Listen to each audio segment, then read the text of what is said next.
असम की सियासत में झारखंड मुक्ति मोर्चा ने साफ लाइन खींच दी है। न गठबंधन न समझौता, अब होगा सीधा मुकाबला। कांग्रेस से बात नहीं बनी तो जेएमएम ने बिना हिचक अकेले मैदान में उतरने का फैसला कर लिया है। दिलचस्प यह है कि जिस पार्टी को बिहार में एक सीट तक ऑफर नहीं हुई, वही असम में 21 सीटों पर अपनी ताकत आजमा रही है। इस पूरे दांव के केंद्र में है मुख्यमंत्री हेमंत सोरेन, जो लगातार असम में सभाएं कर रहे हैं और जमीन पर पार्टी की मौजूदगी मजबूत करने में जुटे हैं। ऐसे में सवाल और बड़ा हो जाता है, क्या यह आत्मविश्वास है या फिर एक बड़ा राजनीतिक जोखिम?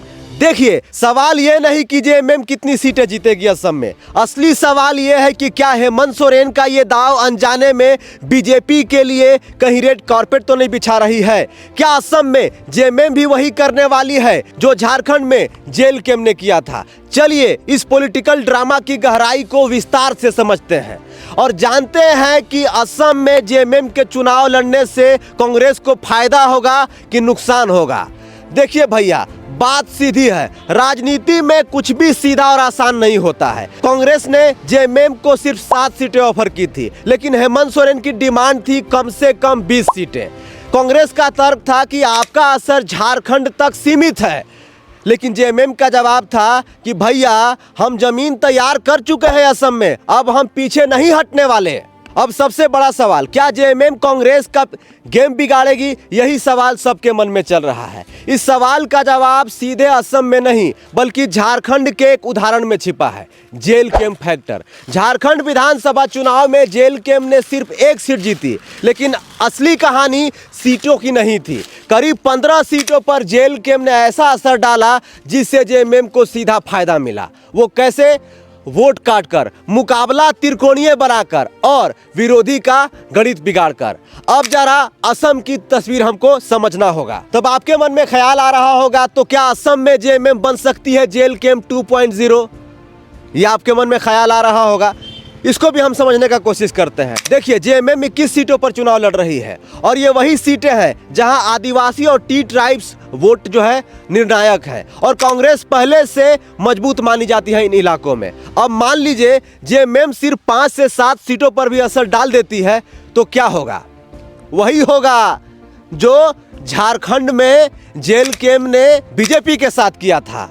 कांग्रेस का वोट कटेगा, मुकाबला त्रिकोणीय होगा और सीधा फायदा जाएगा बीजेपी को, मतलब हेमंता बिस्व शर्मा को। यानी जेएमएम भले 2 सीट जीते या न जीते, लेकिन अगर वह 5 सीटों पर कांग्रेस का खेल बिगाड़ देती है तो असली फायदा कोई तीसरा उठा सकता है, मतलब सीधे सीधे बीजेपी उठा सकती है। इस पूरी रणनीति का सबसे मजबूत पहलू है राज्य के मुख्यमंत्री हेमंत सोरेन खुद। देश के सबसे बड़े आदिवासी चेहरों में उनको गिना जाता है, जमीनी कनेक्शन उनका है और आदिवासी समाज में उनका मजबूत पकड़ है और यही वजह है कि वह खुद असम में लगातार सभाएं कर रहे हैं।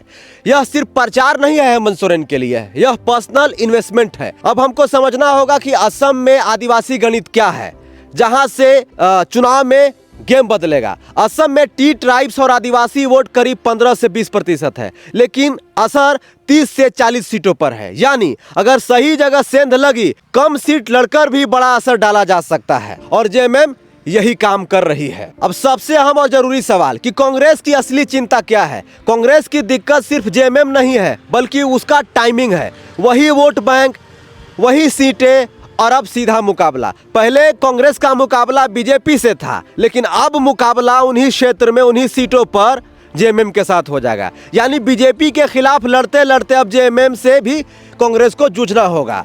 अब स्थिति सबसे खतरनाक होती है जब मुकाबला डायरेक्ट त्रिकोणीय बन जाता है। इस नैरेटिव को समझने के लिए हमको बिहार चलना होगा, बिहार विधानसभा का फ्लैशबैक देखना होगा। बिहार विधानसभा चुनाव में जेएमएम को एक भी सीट नहीं मिली थी, न कांग्रेस ने दी थी न आरजेडी ने दी थी। तब क्या बातें चली थी? तब बातें चली थी कि झारखंड में गठबंधन टूट जाएगा, हेमंत सोरेन नाराज है, सरकार पर असर पड़ेगा। यहाँ तक भी खबरें आई थी कि बीजेपी से नजदीकी बढ़ रही है हेमंत सोरेन की। यहाँ तक भी खबरें आई थी कि आरजेडी कोटे के मंत्री को बाहर का रास्ता दिखा दिया जाएगा, लेकिन हुआ क्या? कुछ भी नहीं। यानी कई बार मीडिया में जो नैरेटिव बनता है वह जमीनी हकीकत से बहुत दूर होता है। असम में भी वैसा ही शोर देखने को मिल रहा है। अब सबसे अहम और सबसे जरूरी सवाल, असम में जेएमएम और कांग्रेस के गठबंधन टूटने से क्या झारखंड के गठबंधन के सरकार पर कोई असर पड़ेगा तो अभी के संकेत साफ हैं। झारखंड में गठबंधन पर तुरंत असर नहीं पड़ेगा क्योंकि यहाँ पावर बैलेंस साफ है। जेएमएम लीड में है, कांग्रेस सपोर्ट में, इसलिए असम की लड़ाई झारखंड की सरकार को हिलाने वाली नहीं है। फाइनल एनालिसिस समझिए, इस खेल की असली लाइन क्या है। अगर इस पूरे खेल को एक लाइन में समझना हो तो आसानी से समझा जा सकता है। जेएमएम जीतने से ज्यादा असम में खेल बदलने निकली है। अगर 2-3 सीट जेएमएम जीतती है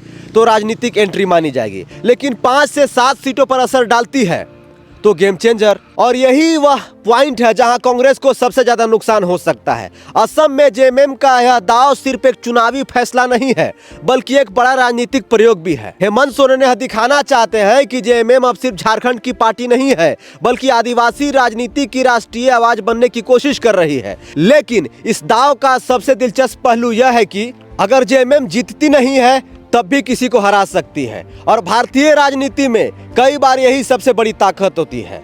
तो आप हमें कमेंट करके बताइए कि जेएमएम और कांग्रेस का जो असम विधानसभा चुनाव में गठबंधन होना था वो गठबंधन नहीं हो पाया, किसी कारणवश टूट गया। क्या असम में गठबंधन टूटने के बाद झारखंड में गठबंधन के सरकार पर कोई असर पड़ेगा या नहीं? अपनी राय हमें कमेंट बॉक्स में जरूर बताइएगा। और ये भी बताइएगा कि जेएमएम असम में 21 सीटों पर चुनाव लड़ रही है, कितनी सीटें जीत सकती है। बाकी इस वीडियो को देखने के लिए जोहार, नमस्कार।